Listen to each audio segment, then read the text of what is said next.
drag our cloud 2 down to the timeline of cloud 1, and then on the top our cloud 1.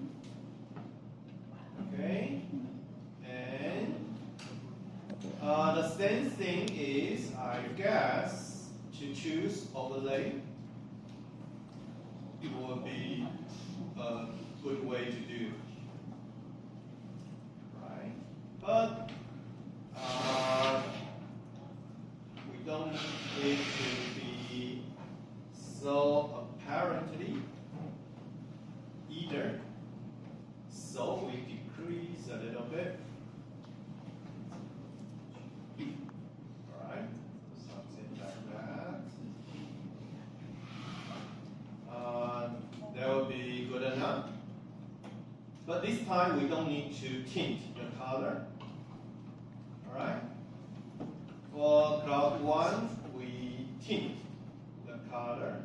But for cloud 2, we don't need to tint.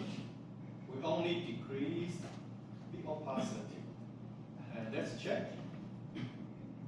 Yes. It's beautiful.